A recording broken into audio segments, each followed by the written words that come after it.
سڵاوتان لێبێ خۆشەویستان. لەم زنجیرە ڤیدیۆیەدا کورتکراوەی زنجیرە کتێبێک بڵاو دەکەینەوە. ناونیشانی کتێبەکەمان مەملەکەتی نورە کە لەلایەن نووسەری بەناوبانگ مامۆستا ماکوان کەریم کاری نووسینی بۆ کراوە. ئەم کتێبە بریتیە لە ڕۆمانێک کە باز لە ژیاننامەی پێغەمبەری خودا دەکات صلی الله علیه وسلم. جیاوازی ئەم کتێبە لەگەڵ کتێبەکانی تر ئەوەیە کە ژیاننامەی پێغەمبەری خودا بە شێوازێکی زۆر جیاواز باس کراوە وەکو ڕۆمانێک. هەروەها کەسایەتی مامۆستا ماکوان کەریم وەکو کارەکتەرێک لە ڕۆمانەکەدا بەشدارە بۆ ئەوەی چێژێکی زیاتر ببەخشێ بە کەسی خوێنەر و بە ئاسانی تووشی ساردبوونەوە نەبێت لە خوێندنەوەی ژیاننامەی پێغەمبەر صلی الله علیه وسلم. ئەوەی دەمەوێت پێتانی بڵێم ئەوەیە ئەم کتێبە ژیاننامەی پێغەمبەر صلی الله علیه وسلم بە شێوازێکی زۆر ناوازە باز دەکات، بەڵام ئەو چیرۆکانەی کە ماکوان کەریم بەشداری مەیدانی تێدا کردووە لە ژیانی ڕاستیدا ڕووی نەداوە، بەڵکو نووسەر تەنها خۆی کردوتە کارەکتەرێک و لە باسی ژیاننامەکەی پێغەمبەری خودا بەشداری کردووە. واتە ئەو ڕووداوانی کە باز دەکرێن لەبارەی پێغەمبەرەوە صلی الله علیه وسلم هەمووی لە ژیانی واقعیدا ڕووی داوە، بەڵام نووسەری ئەم کتێبە بۆ ئەوەی چێژی زیاتر بە خوێنەر ببەخشێ ڕووداوەکان وەکو کارەکتەرێک باز دەکا کە لە سەردەمی پێغەمبەردا ژیابێت. ئەم زنجیرە ڤیدیۆی ئێمەش تەنها کورتکراوەیەکە دەربارەی ئەو کتێبە، واتە تەواوی کتێبەکە باز ناکەین و بەشێکی زۆرمان لە کتێبەکە بڕیوە، تەنها ڕووداوە سەرنجڕاکێشەکانتان بۆ باز دەکەین. دەتوانن کتێبەکە بخوێننەوە بۆ ئەوەی بە باشترین شێواز شارەزای ژیاننامەی پێغەمبەر بن صلی الله علیه وسلم. هەروەها دەتوانن زیاتر پشتگیری ئێمەش بکەن لە ڕێگەی لایککردنی ڤیدیۆکە و سەبسکرایبکردنی کەناڵەکەمان. ئێستاش با دەست پێ بکەین. چیرۆکەکەمان بەم جۆرە دەست پێ دەکاتەوە. لە دوای ئەوەی کە قیژە و هات و هاوار بەرز بووە لە دوورەوە نەفیسەم بەدی دەکرد لەگەڵ براکانیدا کە نزیک بووینەوە لێیان بینیمان باهیلا کۆسی دوای کردو و منداڵەکانی بەسەریەوە دەگرین. لەگەڵ کەسەکانی ئەواندا چوین ناشتمان، گەڕاینەوە بۆ ژێر دەواری خۆمان. لە ڕێگادا بە نومەیرم وت ئەگەر پێت باشە داوای نەفیسەم بۆ بکە. نومەیر دەستی کرد بە پێکەنی نووتی لە دڵما بوو پێت بڵێم. ماکوان: ئەی تۆ بۆ ژن ناهێنی؟ نومەیر: بۆ نا، بەڵام کەس شک دەبیت؟ ماکوان: دەرمانی خۆم بە دەستی تۆ دەکەم، تۆ داوا لە من دەکەی. نومەیر: خوا ئاسانی بکە. شەوی بەسەردا هات، جارێکی تر گەڕامەوە بۆ سەرەتا. خێزانم لە ماڵەوە ئاگاداری کردمەوە کات درەنگە، هەستە خۆت ئامادە بکە بڕۆ بۆ کار. دوای ئەوەی بەلاشەیەکی شەکەتەوە هەڵسامەوە وەکو ئەوەی هیچم نەکرد بێ، بە ئاخ و ئۆفێکەوە هەڵسام چوم دەستنوێژم گر، چاوەڕێی نوێژی بەیانیم دەکرد تا بڕۆم بۆ کار. لەسەر کارەکەم تەنها بیرم لای ژیانی ڕەسوڵ الله بوو صلی الله علیه وسلم. هەرچۆن بوو ئەو ڕۆژم بردە سەر و گەڕامەوە بە تامەزرۆییەوە. چوومەوە سەر کتێبەکەی فەرغەلی و لە تاواندا نەمدەزانی لەکوێوە دەست پێ بکەم. چوومە سەر ئەو باسی سەروەرمان، وای لێ هاتبوو ئاوەتە خواز بووم بۆ ئەوەی جارێکی تر لەگەڵ حەزرەتی جوبریلدا یەک ببینینەوە، بۆ ئەوەی دڵنیا بێ لەوەی ئایا ئەو پەیامەت چییە بۆی هێناوە. لەگەڵ ئەو هەموو چاوەڕوانیەدا ئارەزوومەندە بۆ ئەوەی حەزرەتی جوبریل ببینێتەوە جارێکی تر، بەڵام هەر دەبێت چاوەڕێ بکە چونکە لە دەسەڵاتی خۆیدا نییە. چوومە سەر هەندێک سەرچاوی مێژووی و مێژوو نووسان کۆگنین لەسەر ئەو ماوەی لە دوای هاتنی یەکەم جاری حەزرەتی جوبریل سەلامی خوای لێبێت، بەڵام ئیتر لە 3 ڕۆژەوە ئاماژەی بۆ کراوە تا 30 ڕۆژ کە بە شوێن حەزرەتی جوبریلدا گەڕاوە، دەیویست جارێکی تر بیبینێتەوە. ئەو ماوەیە کە سروژ نەهاتووە بۆ پێغەمبەرمان صلی الله علیه وسلم زۆر کاریگەری لەسەر سەروەرمان محەممەد صلی الله علیه وسلم دروست کرده بوو.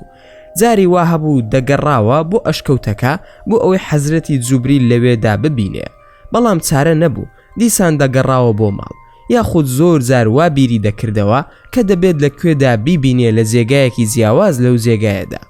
زۆر گەڕا سەروەرمان محەممەد صلی الله علیه وسلم، بەڵام بێچارە بوو، حەزرەتی جوبریل هەر نەهات. دواکەوتنی جوبریل سەلامی خوای لێبێ زیاتر تەشویقی بۆ پێغەمبەرمان صلی الله علیه وسلم زیاد کرد بۆ بینینی. باشتر ئامادە بوو بۆ هەڵگرتنی ئەو پەیامە قورس و سەنگینەی کە بووی دێت لە دواییدا، چونکە خودای گەورە بانگەوازی ئیسلامی بە سەنگین و قورس ئاماژە پێکردووە. بەڵام لێرەدا جێگەی خۆیەتی ئاماژە بە شتێکی گرنگ بکەم. ئەویش ئەوەیە بەندایەتی لە ئیسلامدا قورس نییە، بەڵکو بانگەواز و هەڵگرتنی پەیامەکە ئەرکێکی قورسە. خەڵکێکی دەوێت بانگەواز بکە کە بە باشی بۆ ئەو کارە پەروەردە کرابێ. جیاوازی هەیە لە نێوانی کەسێک کە بانگەوازەکە وەربگرێت و بیگەێنێتەوە، هەروەها ئاسانترە بۆ کەسێکی تر کە تەنها ئەم پەیامە وەردەگرێ. هەستی بەرپرسیارەتی لە ئەستۆ ناگرێ، بۆیە زیاتر سروش دواکەوت بۆ ئەوەی پێغەمبەر صلی الله علیه وسلم بۆ ئەو کارە سنگینە خۆی باشتر ئامادە بکە. وای لێها سەروەرمان زۆر بێتاقەت بوو، خەفەتێکی زۆری دەخوار بۆ ئەو ڕەوشەی کە بەسەریدا هاتووە. زوبریلیش دیار نییە. دوای ماوەیەک لە پڕ دەنگێک دێت و دەڵێت: محەممەد تۆ بەڕاستی نێردراوی خۆی. لە کاتێکدا کە سەروەرمان محەممەد صلی الله علیه وسلم گوێی لەم دەنگە دەبێ، لە جێگای خۆیدا دەوەستێ. بۆ جاری دووەم دەڵێ: محەممەد تۆ بەڕاستی نێردراوی خۆی. پێغەمبەر صلی الله علیه وسلم هەست دەکا کە ئەو دەنگە جوبریلە عەلەیه السەلام، بەڵام هیچ پەیامێکی ناداتێ. هەر ئەوەندە دڵنیای دەکاتەوە، زیاتر پەروەردە و ئامادەی دەکەن بۆ هەڵگرتنی پەیامی ئیسلام. فەرموودەکە بەم شێوەیە: دکتۆر ڕاغب سرجانی لە زنجیرە باسێک بە ناوی سەردەمی مەکی ئاوا باسی دەکا. ئەم ڕیوایەتەی هێناوە. هەروەها لە دوای چەند ڕۆژێک ئیتر کاتی هاتنی پەیامە بۆ پێغەمبەرمان صلی الله علیه وسلم. لێرەوە مژدەدان و ترساندن و هۆشداری دەست پێ دەکات. ڕێگا بڕینی سەخت و دژوار دەست پێ دەکات. سەروەر و نوری چاومان صلی الله علیه وسلم لە باسی سروشدا خۆی بۆمان باز دەکات و دەفەرمێت: لە کاتێکدا دەڕۆشتم لە پڕ گوێم لە دەنگێک بوو، لای ڕاست و چەپم و بەردەم و دواوم سیر کرد، هیچم نەدی. بۆ جارێکی تر بانگی کردمەوە، چاوەکانم بەرز کردەوە بۆ ئاسمان، بینیم ئەو فریشتەیە کە لە ئەشکەوتی حێڕا بینی بووم. لێرەدا سەروەرمان بۆیە دەفەرمێ فریشتە پێدەچێت لەسەر وتەکەی وەرەقەی کوڕی نەوفەل بێ کە ئەو بە فریشتە ناوزەدی دەکا بۆ محەممەد کە دەڵێ سروشی بۆ موسا هێناوە. بەردەوام بۆمان دەگێڕێتەوە و دەفەرمێت: حەزرەتی جوبریل لەسەر کورسیەک لە نێوانی زەوی و ئاسماندا دانیشتە بوو. دیارە حەزرەتی جوبریل ئەوەندە گەورە بووە سەروەرمان چاوی بۆ بەرز کردوتەوە تا دەکەوێت بە پشدا. بۆیە دەفەرمێ: ترسام و کەوتمە سەرزەوی، بەپەلە گەڕاوەتەوە بۆ ماڵەوە تا گەیشە لای هاوسەرە بەڕێزەکەی خات و خەدیجە ڕەزامەندی خوای لێبێ. دەفەرمێت: دامپۆشن، چونکە سەروەرمان لەرزی لێ هاتبوو. ئەو دیمەنە تووشی لەرز و تای کردبوو، تاوای لێ هاتبوو ئاوی ساردیان پێدا دەکرد. ئەیتر لە دوای ئەم ڕووداوەوە کە جوبریلی بینیەوە ئەو ئاەتانی خوای گەورەی بۆ هێنا، دڵنیا بوو لە پێغەمبەرایەتیەکەی. لە هێز و توانایەکی بێوێنەدا لە چالاکیەکی زۆر ناوازەدا هەڵسایەوە لە ناو جێگاکەیدا بە خات و خەدیجەی فەرموو. ئیتر کاتی خەوتن و پشودان کۆتایی هات. لێرەوە ڕاڤەی هەموو ئەو وێزگانەی بۆ ئاشکرا بوو کە سنگی شەق کرا و بەردەکانی مەککە سڵاویان لێ دەکرد. ئەو کەسەش کە هاتە لای بۆ 2000 بۆی ڕوون بۆیەوە هەمووی بەڵگەی پێغەمبەرایەتین. سید قوتب لە ڕاڤە نایابەکەیدا بە ناونیشانی لە سێبەری قورئاندا دەفەرموێ: زیاد لە 20 ساڵ پشووی نەدا و دانەنیش لە ناو کەس و کاریشیدا نەژیا، بەڵکو ڕاوەستا بوو بە پێوە و چالاکانە تا بانگەوازەکەی گەیاند. ئەم ئەرکە قورسەی لەسەر شانی خۆیدا نابوو، ئەمانەتەکەی خەڵکی ئەم زەویەی لەسەر شان بوو، لە هەموو بوارەکاندا گەیاندی، لە ڕووی بیر و باوەڕ، لە ڕووی ڕزگاری و خەبات و شۆڕش، یاخود لە هەموو مەیدانە جیاوازەکاندا. بەڵێ بەڕاستی پێغەمبەرمان صلی الله علیه وسلم لە دوای ئەوەی ئەو چەند وشانەی پێگەیشت، ئەیتر دانەنیشت و بە کوچە و کۆڵان و منداڵ و پیر و جوان و لاو ئافرەت و بەندەکاندا بانگەوازی خوای گەیاندە هەمووان. منیش حەزم دەکرد خۆم بکەم بەناو کتێبەکەدا بۆ ئەوەی بگەڕێمەوە بۆ ئەو سەردەما، بەڵام چارم نەبوو، هەر دەبوو بەردەوام بم لەسەر خوێندنەوەی. گەیشتمەوە سەر ئەوەی کە پێغەمبەر صلی الله علیه وسلم زانی وحی بۆ هاتووە و لەلایەن خوای گەورەوە هەڵبژێردراوە. بیرکردنەوەیەک دایگرتبووم، ناڕاستە و خۆشی کاریم دەکرد بۆ ڕەوشەکە و کارەکانی پێغەمبەر صلی الله علیه وسلم. بەم شێوەیە کەوتبوومە بیرکردنەوە کە خوای گەورە ئاراسی دەکات و بانگەوازەکەی بۆ هەموو خەڵکیە و دەبێت بیگەێنێ. ئەمەش پێویستی بە نوخبەیەکەیە کە ئەم بانگەوازە بگەێنێ. دەبێت لە سەرەتاوە چۆن بانگەواز بکات و ئەم نوخبەیە دروست بکە تا بتوانێت لە داهاتوویەکی نزیکدا کۆڵ و ئەرکی بانگەوازەکە بخاتە سەرشانی ئەوانیش و هاوکار بن لە بانگەوازەکەیدا تا لە دوای بانگەواز بتوانن ئەو بیر و باوەڕە بکەنە ئایدۆلۆژیا و شۆڕش و بزاوتێکی گەورەی پێ دروست بکەن. ئەم شۆڕش و خەبات و گۆڕانکاریە پێویستی بە بەرنامە و نوخبە و خەڵک هەیە. ئەم سێ پێکهات هەیە دەبنە ئایدۆلۆژیا و گۆڕانکاری و خەباتەکەی پێدەسازێنێت. ئەمەش ئاراستەی خوای گەورە بوو بۆ سەروەرمان صلی الله علیه وسلم. ئینجا تێگەیشتنی باشی هاوڵەکانی پێغەمبەر صلی الله علیه وسلم بوو. ڕەزامەندی خوا لەوانیش بێ. خەوێکی ئارامم لێکەوت لە دوای ئەوەی ماندوو بووم بە کتێبەکەی فەرغەلیەوە. دیسان گەڕامەوە بۆ سەردەمی پێغەمبەری خوا صلی الله علیه وسلم. لەو جێگایە گەڕامەوە. سەرەتا ئەویش دەوارەکەی خۆمان بوو. جێمان هێشت و کە هەڵسامەوە لەگەڵ نومەیردا بووم. زۆر ئاسایی ڕۆژمان کردەوە، بەڵام کێشەی ئەوەمان هەبوو کە سواری ئەسپەکانمان بووین. بە هیچ زۆرێک ئەسپەکان نەدەزوڵان، واتە هەرسی سەر دەکەوتین ئەسپەکانمان زوڵیان نەبوو. لەگەڵ نومەیردا تەماشایەکی یەکمان کرد. هەستمان کرد کە خۆمان یەکتر دەبینین، بەڵام وجودمان لەو سەردەمەدا نییە، واتە تەنها من و نومەیر یەکترمان دەبینی. چونکە چوینە لای ئەو کەسانی لەگەڵماندا بوون لە دەوارەکەدا. بەلایەندا دەڕۆشتین بانگمان دەکردن. هیچ وەڵامێکیان نەبوو. ئێمە وەکو شەبەحێک و کەسانێکی نادیار وابووین. ئێمە ئەوانمان دەبینی، بەڵام ئەوان ئێمەیان نەدەبینی. لەگەڵ نومەیردا ویسمان شیکاری بۆ ئەو ڕەوشە بکەین کە تێیدا دەژین. نومەیر پێی وابوو کە تەنها دەتوانین ڕووداوەکان ببینین و خۆمان هیچ وجودێکمان لەم سەردەمەدا نییە، بەڵام وەکو نیعمەتێک کە دەتوانین ڕووداوی ئەم سەردەما بە چاوی خۆمان ببینین و بزانین چی ڕوئەدا. لە ڕێگادا بیرم لەوە دەکردەوە چۆن ماڵی ئەرقەمی کوڕی ئەرقەم بدۆزینەوە، بچینە خزمەت ئەو هەموو هاوڵە بەڕێزە. خۆمان گەیاندە ماڵی ئەرقەم. نومەیر شارەزا بوو لە دەرەوەی شاری مەکە بوو. کە چوونە ناو ماڵەکە ئەو هەموو هاوڵە بەڕێزە لەوێ بوون. هەر یەکە و خەریکی خوێندنی قورئان و چۆنێتی وەرگرتنی زانستە ئیسلامیەکان بوون. پێغەمبەری خوا صلی الله علیه وسلم هەر سوورەتێکی بۆ دەهاتە خوارەوە لەوێ دانووسیەوە و دەست بەجێ بەسەر یەکتردا دابەشیان دەکرد، وەکو بڵاوکراوەیەکی ڕێخستن دەیان ناردە ناو شاری مەکە بۆ ئەوەی ئەو ماڵ و خێزانانەی کە موسڵمان بوون بە نهێنی ئەوانیش سوودی لێوەربگرن. ئەبوو بەکری سدیق لە تەنیش ماڵەکەی خۆی لە شاری مەکە مزگەوتێکی بچووکی دروست کرد. ئەمەش لە ناو هاوڵەکاندا دەهاتین و دەچوین بێ ئەوەی کەس بمان بینێ. ئارەزوو بووم دەست و قاچ و ناوچەوانی هەمویان ماز بکەم، بەڵام وەک هێزێکی کارەبایی بۆم نەبوو بە هیچ شێوەیەک لیان نزیک ببمەوە. لەگەڵ نومەیر بڕیارماندا بەرەو شاری مەکە بڕۆین، چونکە لە ماڵی ئەرقەمی کوڕی ئەرقەم بیسمان کەوا پێغەمبەری خوا صلی الله علیه وسلم لە شاری مەکەدا بە ئاشکرا خۆی بانگەواز دەکا. پێغەمبەر صلی الله علیه وسلم هەر لە یەکەمین دیداری ئەشکەوتەکە گوێی لێبوو جوبریل تا تەشریفی بر هەردەی فەرموو: من جوبرائیلم و تۆش بووی بنێردراوی خودا. ئیدی دواتر سوورەتی ئەلمودەثیری بۆ هاتە خوارەوە. پێغەمبەر تا دەهات بەرهەڵسکاری زیاتری لە گەورەکانی قوڕیشەوە بۆ دروست دەبوو، بە تایبەتی لە مامی خۆیەوە ئەبوو لەهەب، بەڵام کۆمەڵێک کەس باوەڕیان پێی هێنا و بوونە شوێن کەوتووی گیانی بەگیانی، وەکو خەدیجەی خێزانی، ئەبوو بەکری سدیق، علی کوڕی ئەبوو تاڵیبی ئامۆزای کە لە سایە سەرپەرشتی ئەودا گەورە ببوو، هەروەها زەیدی کوڕی حارس کە خزمەتکاری خۆی بوو. پێغەمبەر صلی الله علیه وسلم شانی لە بانگەوازی خوای خۆی قایم کرد، بە هەموو تیرە و هۆزەکانی گەیان تا سەر ئەنجام لە سنووری عەرەبەکانشی بردە دەرەوە و گەیاندیە نەتەوە و میلەتانی تر، چونکە پەیامی ئیسلامەتی گشتیە و تا ڕۆژی دوای بۆ هەموو خەڵکی سەرزەمینە. لە هەر کات و شوێنێکدا بژین بانگەوازی پێغەمبەرانی پێشوو هەر یەکیان بۆ قەومێکی تایبەت بوو، بەڵام پەیامێکی تر بە دوای پەیامەکەی محەممەدی پێغەمبەر و پێشەوادا صلی الله علیه وسلم نایە، هەر دەبوو ئەوەی ئەم ببێتە جیهانی و بۆ هەموو مرۆڤی سەرزەمین بێ. پێکەوە بەرەو شاری مەکە ڕۆشتین. شار ئاڵۆزە و لەو لاوە دەبینم موسڵمانان لەبەر قامچی ئەبوو جەهل و ئوبەی کوڕی خەلەف و هەموو لوت بەرزانی قوڕیش ئازار و ئەشکەنجە ئەدرێن. خەبابی کوڕی ئەڕەت بەردی گەرم لەسەر پشتی دانراوە و پێستەکەی پشتی دەبرژێنێ.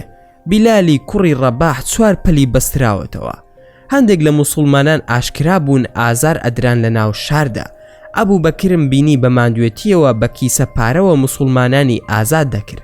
بینیم چۆن بیلالی حەبەشی ئازاد کرد و چووە لای ئوبەی کوڕی خەلەف و پێی ود ئەو بەندەیەتم پێ بفرۆشە. ئەویش بۆ گاڵتە پێکردن وتی بەچەند ئۆقەیەک لە ئاڵتون. ئەبوو بەکر دەست بەجێ وتی ڕازیم و لی کڕی و بیلال و خەبابی ئازاد کرد، بەڵام بەداخەوە نەیتوانی دایک و باوکی عەمار ئازاد بکە. بۆیە ئەبوو جەهل بەو پڕی پیسی و دڕندانە یاسری باوکی عەماری لە ژێر ئەشکەنجەدا کوشت و ڕەمحی کرد بە سکی سومەیەدا دایکی عەمار، چونکە کۆیلەی ئەبوو جەهل بوون تا بە زۆر عەماری کوڕیانی لە دین پەشیمان کردەوە، بەڵام بە زۆر پەشیمان کرایەوە لە ترسی گیانی خۆی بوو.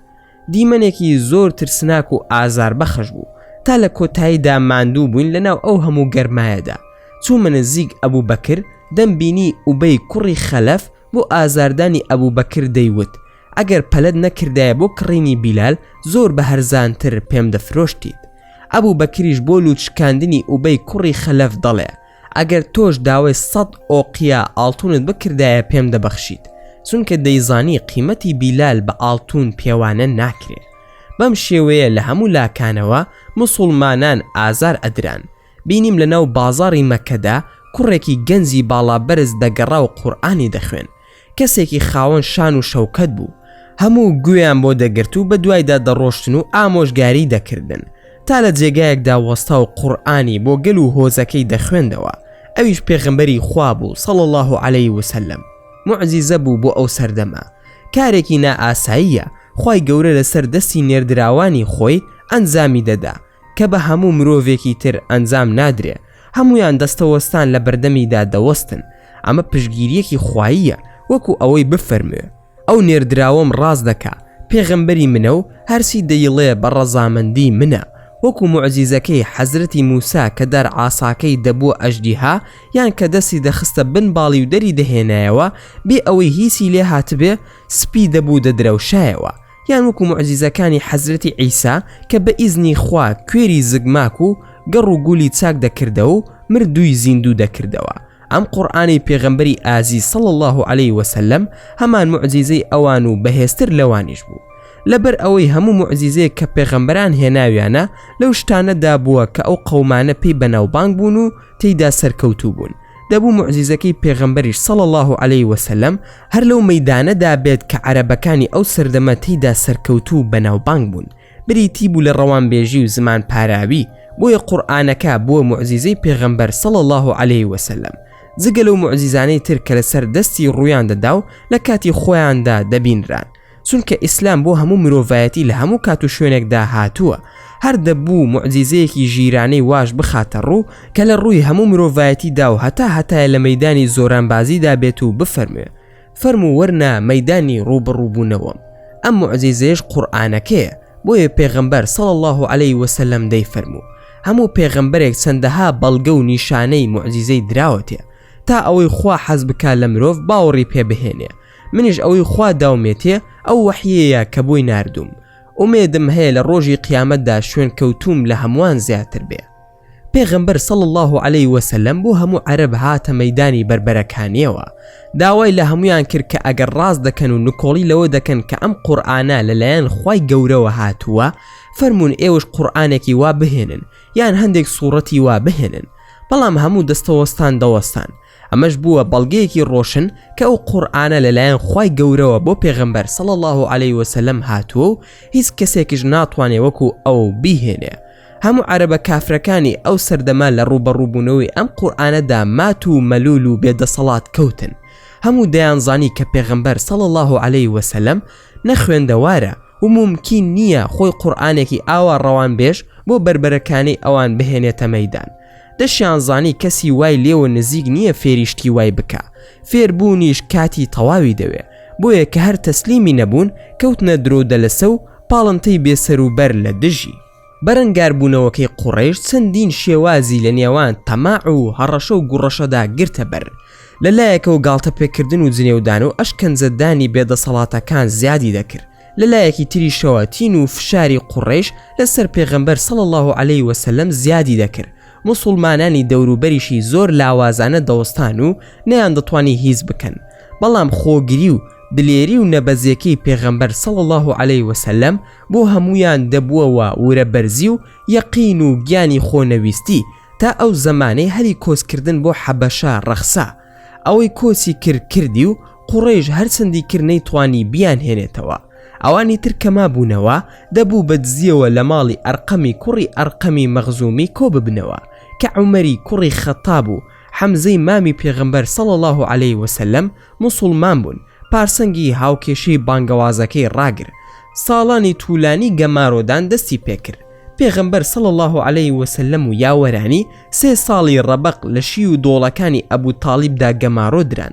لە ساڵێکیاندا بوو کە پاڵپشتیانی پێغەمبەر صلی الله عليه وسلم و موسڵمانان و خەدیجە خاتون و ئەبوو تاڵیبی مامی کۆچی دواییان کرد. ئیتر ئەوەندەی تر ئەشکەنجە و ئازار لەسەر موسڵمانان زیادی کرد.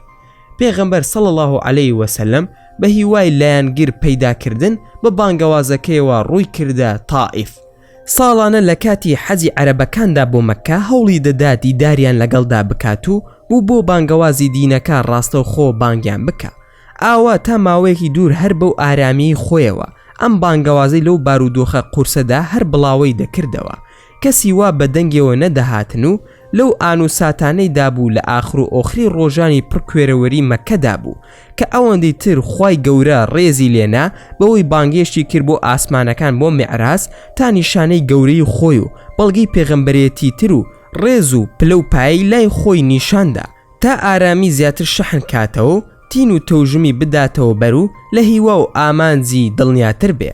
لە گەرمەی ڕاپەڕاندنی پلانی ئەم و پیلانی دوژمنانیدا قوڕەیش هەوڵی تیرۆرکردنی پێغەمبەریاندا و هەوڵیاندا لە تاریکی شەو لە گەرمەی خەودا بە دەستێک لە سوارچاکانی هەموو خێڵ و هۆزەکانیان بیکوژن.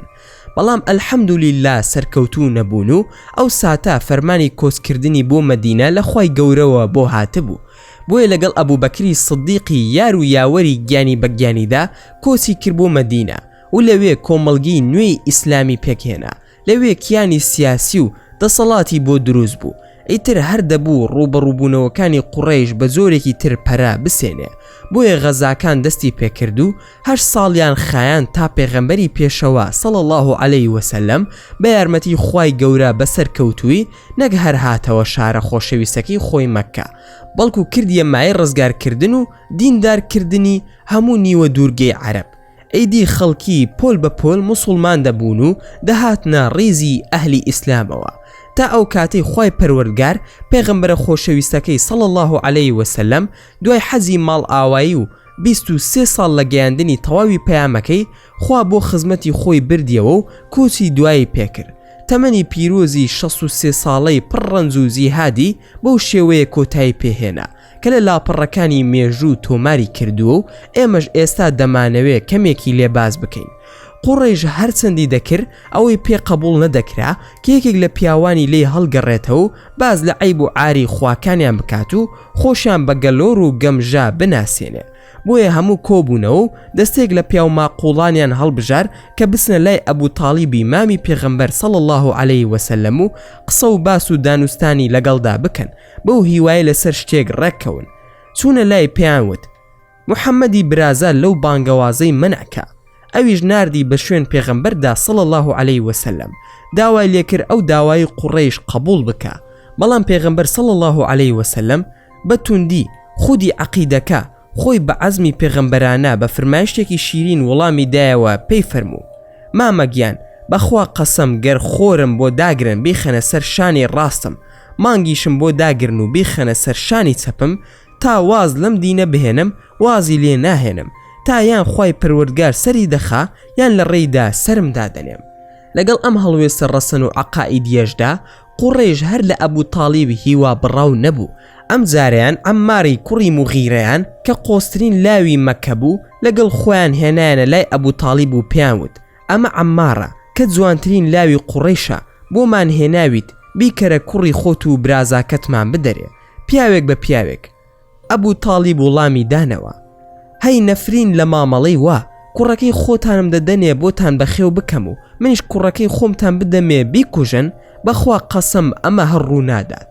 کە دانوستانەکەی قوڕیش سەرکەوتوو نەبوو هێندەی تر بە خشم و قیندا چوون کەوتنەوە وێزەی موسڵمانان ئەشکەنجە و ناسۆریان زیاتر کردن. هەر تیرە و هۆزێک سزادانی کوڕە موسڵمانەکانی خۆی پێسپێردرا. دەبوو هەر تیرێک ئەو ئەندامانەی خۆی کە موسڵمان بوون بە هەر شێوەیە کە بە کاریگەری دەزانێ وا ئەشکەنجەدات تا لە ئیسلام ژێوانیان دەکاتەوە لە پێغەمبەریاندا دەبڕن. لەولاشەوە ئەبوو بەکری سدیق یەک کۆی لە مسلمانەکانی لە خاوەنەکانیان دەکڕیەوە و ئازادی دەکردنەوە، بە تایبەتی ئەوانەیان کە زۆرتر خرابوونە ژێر ناسۆری ئەشکەنجەوە، وەکو بیلالی کوڕی ڕەباحی حەبەشی، خەبابی کوڕی ئەرەد، سوهەیبی ڕۆمی، عەماری کوڕی یاسر و خانەوادەکەی بەناوبانگترین و دڵڕەقترین کەسانێکیش کە بەرپرسی مەیدانی ئەشکەنجەیان بوو. ئەبوو جەهل ئەبوو الحەکەمی کوڕی هیشام و ئەبوو لەهەب عەبدولعیزا، وەلیدی کوڕی مغیرە، نەزری کوڕی حارس و عوقبەی کوڕی ئەبوو موعەید بوون. لە دوای ئەوەی چەندین شیکاری کرا لە نێوان من و نومەیردا و زۆرێک لە لایەنەکانمان باس کرد، بە نومەیرم وت: پێغەمبەری خوا صلی الله علیه وسلم کاتێک کە خوای گەورە هەڵی بژار بۆ پەیامبەرێتی بۆ هەموو مرۆڤایەتی و جنۆکەش، بێگومان کەسێک بووە ڕەوشتی لە هەموو کەسێک بەرزتر و مەزنتر بووە.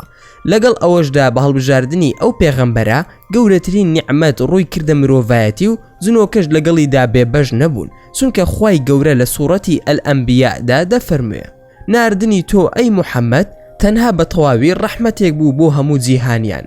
کاتێک بە ناردنی ئەو ڕەحمەت بوو بێ، بێگومان وەکو زانایان فەرمویانە گەورەترین نیعمەتی خوای گەورە ئیمانە. لە هەمان کاتدا ئەگەر ئەو پێغەمبەرە صلی الله علیه وسلم ڕەحمەت نەبوایە، ئیمانشیان نەدەدۆزیەوە. هەر بۆیە لە ئیمان باشتر پێغەمبەرەکەمانە کە موحەممەدە صلی الله علیه وسلم. لەبەر ئەوەشە دوژمنانی دینی ئیسلام و مسلمانان لە ڕۆژهەڵات و بە هەموو جۆرێک دژایەتی دەکەن و دایانەوێ ڕێگری لە ئیمان هێنانی خەڵکی بکەن و باوەڕ بەو پێغەمبەرە نەکەن. کەسی بە پێچەوانەوە ڕۆژ بە دوای ڕۆژ خەڵکی زیاتر ئیمان دەهێنن و دەبن بە مسلمان و مسلمانەتی خۆیان ئاشکرا دەکەن. بێگومان ئەوەش موعجیزەیەکی پێغەمبەرەکەمانە. سوپاس بۆ خوا لەم سەردەمەدا ئەم ئاینە پاکە گەیشتۆتە هەموو شوێنێکی دنیا و هەموو شار و گوندێک مسلمانی تێدا هەڵکەوتووە و مسلمانی تێدا دروست بووە. هەرچەندە ئێستا لە سەردەمێکداین دنیای جیهانگیریە، زانیاری هەموو شتێک گەشەی سندووە، زۆر بە ئاسانی دەگاتە هەموو شوێنێک بەهۆی ئینتەرنێت، تەلەفۆن و کەناڵە ئاسمانیەکان و دەستگای ڕاگەیاندن. لە کاتێکدا هەموو دنیا زۆر بە ئاشکرا دژایەتی ئاینی ئیسلام دەکەن و بەرپرسی دەدەن و ڕێگری لێ دەکەن، لەگەڵ ئەوەشدا هەر بەرەو گەشەکردن و زیادبوون دەڕوا. ماکوان سرم لە شتێک دەرناسێن نومەیر، لە ئێستادا باسی ئەوە دەکەن کە گوایە ئومیەی کوڕی ئەبی سەڵتیش لە تائیف داوای پێغەمبەرایەتی کردووە. دەڵێن شیعرەکانی ئەشوبهێنن بە ئوسلوبی قورئان. نومەیر بەپێ ئەوەی قورئانی پیرۆز تەنها دەقێکە لە ڕووی شێوەزاری دەربڕین و مانە و جێگیر بووە کە قسەی خودایە و پێغەمبەرەکەی خوددا صلی الله علیه وسلم خۆی لە ژیانی خۆیدا کۆی کردوتەوە و ڕێکی خستووە، بە ئاراستەی ئەو وحیە کە لە ڕێگەی جوبریلەوە سەلامی خوای لێبێت خوای پەروەردگار دای بەزاندۆتە سەر زەوی. هیچ گومانێک لەسەر هیچ زۆرە دەقێک یاخود هیچ زۆرە پێش و پاشخستنێکی قورئانی پیرۆز نییە. کۆڕای هەموو ئومەتی ئیسلامیشی لەسرە. قورئان تەنها سەرچاوەیەکە لە هەموو ڕوویەکەوە، مێژووی و بیر و باوەڕی و دەرونی و پەروەردەیی هەتا دوایی دەتوانین پشتی پێ ببەستین و بیکەین بە سەرچاوەی سەرەکی. بۆیە قورئان دەقێک نییە هێندە بە سادەیی سەیری بکەین، بەڵکو دەقێکی پیرۆزە، وەکو دەق لە لێکدانەوە و شیکردنەوەی ماناکانیەوە پیرۆز نییە، چونکە مرۆڤ شیکردنەوەی بۆ کردووە و لە کۆتاییدا ئێمەی مرۆڤ بڕیار دەدەین چ زۆرە مانایەک ببەخشێ.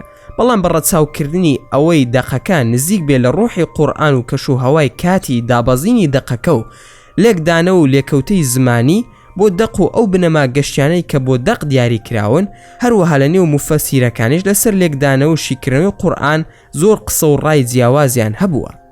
ماکوان ئەمە چ پەیوەندی هەیە بە پرسیارەکەی منەوە؟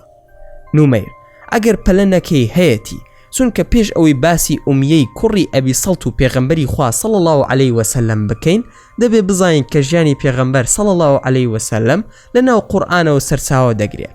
ئەگەر بێت و قورئان نەبێ هەموو ڕاستیەکان دەشێوێت. دەمەوێ ئەوە بە تۆ بڵێم. ماکوان ئەم قسەیە زۆر جوانە و زۆر قۆڵیشە. ئەی فەرموودا هەمان حکمی نییە؟ نومەیر هەر دەستەواژەیەک لە قورئان کە خودای گەورە بەکاری دەهێنێ لە هەر وشەیەک یاخود لە هەر ڕستەیەک کە ئاماژە بێ بۆ هەر شتێک لە قورئاندا مەبەستدارە. بەڵام لەوانەیە ئێمە نەتوانین بەو پێوەرە سەبارەت بە دەقێکی فەرموودەی بدوین. هەرچەندە دەقی فەرموودەش پیرۆزی و جوانی خۆی هەیە، بەڵام دەقی قورئان لە ناوەڕۆکدا جگە لە لێکدانە و شیکردنەوەی مرۆڤ پیرۆزی خۆی هەیە. دەکرێت بە دوای ئەوەدا بگەڕێن هەر وشەیەک سیمە بەستێکی لە دواوەیە بەتایبەت ئەو دەقانەی کە پەیوەندیان بە بابەتێکی مێژووی گرنگەوە هەیە. ماکوان واتە مەبەست ئەوەیە بڵێ کە ئوسلوبی شعری ئومیەی ئەبی سەڵد زۆر جیاوازترە لە گوتاری قورئانی وەکو ئاراستا بۆ هەردوو کەسایەتێکە. ئەمیان دیارە کە خۆی نووسیوێتی و ئەویش دیارە کە بان کراوە. نومەیر ئەگەر پەلەم لێنەکەی جوان تێت دەگەێنم ماکوان جا کارەکە کارێکی پەرستشی بێت و پەیوەندی بە ئاسمانەوە هەبێ یاخود بۆ کاری بانخوازی بێ یان هەر زۆرە کارێک بێ. لێرەدا تێبینی ئەوە دەکەین کە قورئان ڕەچاوی باری دەرونی و کەسێتی یاخود ڕەچاوی ئەو هەڵوێسە دەکا کە پێغەمبەر صلی الله علیه وسلم لەو کاتەدا بینیوێتی. بۆ نمونە لە سوورەتی عەبەسە کە لە 3 ساڵی یەکەمی پێغەمبەرایەتیدا دابەزیوە تایبەتە بە ژیانی پیاوێکی نابیناوە کە دێتە لای پێغەمبەر صلی الله علیه وسلم داوا دەکا فێری ئەو ئاەتانەی بکا کە بۆی دابەزیون. پێغەمبەر صلی الله علیه وسلم بەهۆی ئەوەی لەو کاتەدا سەرقاڵی قسەکردن و گفتوگۆیە لەگەڵ سەرانی قوڕەیشدا و دەیەوێت قسە بکات لەگەڵ سەرۆکی خێڵەکاندا بەهۆی ئەوەی بەپێی یاسای ئەو سەردەما گەر سەرۆکی خێڵ موسڵمان ببوایە یان شوێنکەوتەی هەر ئاینێک بوایە ئەوە تاکی خێڵەکە ژمارەیان هەرچەندێک بوایە دەبوو لە دوای ئەودا بن و پەیڕەوی ئەو ئاینەیان کردبایە چونکە ئەو کاتە سەرۆکی خێڵ بڕیاردەر بوو و لە زیاتی تاکەکان بیری کردوتەوە و بڕیاری داوە بەرگری کردووە نان و ڕۆزی بەخشیوە. بۆیە پێغەمبەری خوا صلی الله علیه وسلم لە 10 ساڵی سەرەتای پێغەمبەرایەتیدا زۆر هەوڵی دەدا لەگەڵ سەرۆک خێڵەکان قسە و گفتوگۆ بکا بۆ ئەوەی ڕایان کێشەتە نێو ئیسلام. بەڵام بەداخەوە ئەوان هەر یەکێکیان هەڵوێستێکی وەردەگیر کە پێغەمبەر هەڵوێستەکانی دەبینی نەدەڕۆژ تا لەگەڵ تاک بە تاکی خێڵەکەدا گفتوگۆ بکە چونکە دەیزانی تاک بە تاکی خێڵەکە شوێن هەڵوێستی سەرۆک خێڵەکەیان دەکەون. بۆیە چاوبڕینە باوەڕی سەرۆک خێڵێک لە جێی خۆیەتی کاتێک ئەم گوتارە بە پێی سەردەمی مێژووی خۆیدا ڕەچاو دەکەی. لەو کاتی پێغەمبەری خوددا صلی الله علیه وسلم سەرقاڵە و دەیەوێت قسە لەگەڵ سەرۆکی خێڵەکان بکە عەبدوڵڵای کوڕی مەکتوم کە پیاوێکی نابینایە دێت و لەو کاتەدا داوا لە پێغەمبەری خوددا صلی الله علیه وسلم دەکا فێری ئەو ئاەتانەی بکە. هێندە داوای لێ دەکات تاوەکو پێغەمبەری خوددا صلی الله علیه وسلم پشتی تێدەکا. ئینجا خودای گەورە لە سوورەتی عەبەسە ڕەخنە ئاراسی پێغەمبەر صلی الله علیه وسلم دەکا بە شێوازێکی تون کە بە خیتابی غائب قسەی لەگەڵ دەکا. بەم شێوەیەش ڕەخنەکە مانایەکی قوڵتر و تونتر دەگەیەنێت. لێرەدا خودای گەورە پەیامێک ئاراسی پێغەمبەر صلی الله علیه وسلم دەکا. پێی دەڵێ خەریکە لەسەر هێڵەکە لا دەدەیت و پێویستە بگەڕێیتەوە چونکە ئەو پیاوە دڵی کردوتەوە بۆ قورئان و ئەو بانگەوازەیە دەستت پێ کردووە. بۆیە گەر بتەوێت بانگەوازەکەت بگاتە شوێنی مەبەست پێویست بەو کەسانە دەبێت کە بە دڵەوە بەدەم پەیامەکەوە دێن نەک ئەوانەی قوڕیش کە هەر یەکێکیان بە دوای بەرژەوەندی و سوودمەندبوونی خۆیەتی. بۆیە ئەو کەسانە نابن بەو کەسە سەرەکیانەی بنەمای دەوڵەت و فیکر و شارەسانێتیان لەسەر دروست بکرێت. ماکوان ڕاستە بۆیە زۆربەی شوێنکەوتەکانی پێغەمبەر صلی الله علیه وسلم لە سەرەتادا کەسانی هاژار بوون. وەک لە سیرەی ئیبن ئیسحاقدا ناوی 47 هاوڵ هاتووە کە لە سەرەتای 3 ساڵی پێغەمبەرایەتیدا شوێنکەوتەی پێغەمبەر صلی الله علیه وسلم بوون. کەسانی ناسرەوتیاندا زۆر کەم بووە کە 3 بۆ 4 کەسێک بوون بەڵکو زۆربەی شوێنکەوتوانی خەڵکی هەژار و کۆیلە بوون. بۆیە لێرەدا قورئانی پیرۆز ئەوەمان پێ دەڵێ کە ئەم خەڵکە هەژار و ڕەش و ڕووتە هەڵگیری ڕاستەقینەی ئەم پەیامەن و کەسانی دڵسۆزن نەک ئەم سەرۆک و خێڵە بەرژەوەندی خوازانە. نومەیر وایە بەڵام ئەگەر سەرنج بدەینە سوورەتی ئەلفاتیحە پێنجەم سوورەتە کە دابەزیوە ناوەڕۆکی هەموو ئیسلام ڕوون دەکاتەوە بۆ پێغەمبەر صلی الله علیه وسلم. لە سەرەتادا بە سوپاس و ستایشی خوداوەند دەست پێ دەکا. ئینجا پەیامی یەکتاپەرستی و پاڕانەوە لە خوددا بۆ ئەوەی شوێنکەوتەی گومڕاکان نەبین خوددا ڕێنموویمان دەکا بۆ ڕێگەی ڕاست.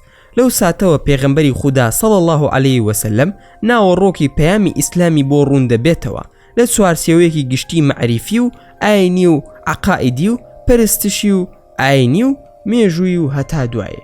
هەروەها لە کاتی دابەزینی سوورەتی ئەلفاتیحەدا ئیبن هیشام باسێک دەهێنێ کە باز لەوە دەکا لە نیوەڕۆیەکدا جوبریل سەلامی خودای لێبێ هاتە خزمەت پێغەمبەری خوددا صلی الله علیه وسلم. پێی فەرموو کە ئەمە کاتی نوێژی نیوەڕۆیە و ئینجا لە کاتی نوێژی عەسر و مەغریب و عیشا و بەیانیشدا دێت و شێواز و چۆنیەتەکەی فێر دەکا. بۆیە ئیبن هیشام پێداگیری دەکات لەسەر ئەوەی هەر لە کاتی دابەزینی سوورەتی ئەلفاتیحەدا نوێژ فەرز کرابێ هەر بۆیش پێویستە لە هەموو نوێژێکدا سوورەتی ئەلفاتیحا بخوێنین. ماکوان مەبەست چی بوو لە هاتنی سوورەتی فاتیحە و ئەم باسە؟ هەست دەکەم پەیوەندیان بە یەکەوە نییە، قسەکانت ڕوون نین. پرسیارەکەی من ئەوەیە، خەڵکی لە شاری مەکەدا باسی ئومیەی کوڕی ئەبیسەڵ دەکەن کە ئەویش هەمان شێوەی محەممەد بە دوای پێغەمبەرایەتیەوە بوون. نومەیر بە پێکەنینەوە، ئەگەر قسەکانم پێ نەبڕید لە کۆتاییدا تێدەگەیت چ پەیوەندیەک هەیە لە نێوانی ئومیەی کوڕی سەڵت و پێغەمبەرایەتی پێغەمبەری خوا صلی الله علیه وسلم، با قسەکەمت بۆ تەواو بکەم. لە دنیای ئەمڕۆدا بەشێک لەو نووسەرانەی کە لە ئەوروپا ژیان دەکەن لە کورد و فارس و عەرەب، بە تایبەتتر عەرەب، خەریکی نووسینەوەی کۆمەڵێ بابەتن لە پەڕاوەکانی ئیسلامی، هەر لە ژیان نامەی پێغەمبەر صلی الله علیه وسلم و حەدیث و ئاەتەکانی قورئان مەبەستیانە ئەوە لە خەڵک بگێنن پەیامی پێغەمبەران پەیامێکی ئاسمانی نەبوو و پێغەمبەری خوداش کەسێکی ئاسایی بوو و خۆی نووسەری ئەم بابەتانە بووە. گوایە هیچ پەیامێکی ئاسمانی بوونی نییە، بەڵکو پەیامی مرۆین. بۆیە دەمەوێت لێرەدا سرنجت بگەڕێنمەوە بۆ سەردەمی ژیانی پێغەمبەر محەممەد صلی الله علیه وسلم پێش 3 ساڵ لە هاتنی پێغەمبەرایەتی. دەگەڕێینەوە بۆ 2 ساڵ پێش هاتنی پەیام بۆ پێغەمبەر صلی الله علیه وسلم. لەو سەردەمەدا 2 کەس هەبوون لە چاوەڕوانیدا بوون و خەمی کۆمەڵگە و خەڵکیان گرتبووە ئەستۆ. بە عادەتی حاڵ ئەو کەسانەی زیاتر تێدەفکرن و ڕادەمێنن، زیاتر خەم دەخۆن و ناڕەحەتتر دەبن و زیاتر ئازار دەکێشن بە دەستگیر و گرفتەکانی خەڵک و کۆمەلگاوە. ئەم 2 کەسە یەکێکیان لە مەککە، ئەوەی تریان لە تائیف، بە 2 ئاراستی جیاواز چاوەڕوانی شتێک بوون. یەکێکیان 3 ساڵە بە بەردەوامی دەسێتە سەر کێوی نور، لەوێ دەسێتە نێو ئەشکەوتێکەوە کە پرسیاری لێ دەکەن ئەم ئەشکەوتە چی دەگەێنێ بە تۆ، دەڵێ لە نێویدا ئاسوودە دەبم. لە کاتێکدا سەرنج بدەین پانی ئەشکەوتەکە 1 مەترە و درێژیەکەی 4 مەترە. بە هەموو پێوەرێکی ئەندازەی مرۆڤ لە شوێنی لەم جۆرەدا ئاسوودە نابێ، بەڵام ڕۆح ئاسوودە بوو ئیتر هەموو شتێکا بۆ مرۆڤ. ئاسوودەی مرۆڤیش لە ئاسوودەبوونی ڕۆحدایە. ئەو کەسەی کە باسی دەکەین دەچێتە ناو ئەشکەوتەکە تا ئەم کاتە پاکترین مرۆڤ و بەڕێزترین و متمانە پێکراوترین کەسی مەکەیە. خەڵک بەو پەڕی ڕێزەوە سەیری دەکەن، وەکو وێنەیەک و سومبڵێکی جوان سەیری دەکەن. لە بەرامبەردا ئەوەی تریان لە باشووری ڕۆژهەڵاتی مەکە لە شاری تائیف کە خێڵی سەقیف لەو شارەدا باڵە دەستن، پیاوێک بە ناوی ئومیەی کوڕی سەڵت، کەسێکی زانا و شاعیر و ڕۆشنبیرە، لە شعردا پێشنگا لەو خێڵ و ناوچەیەدا.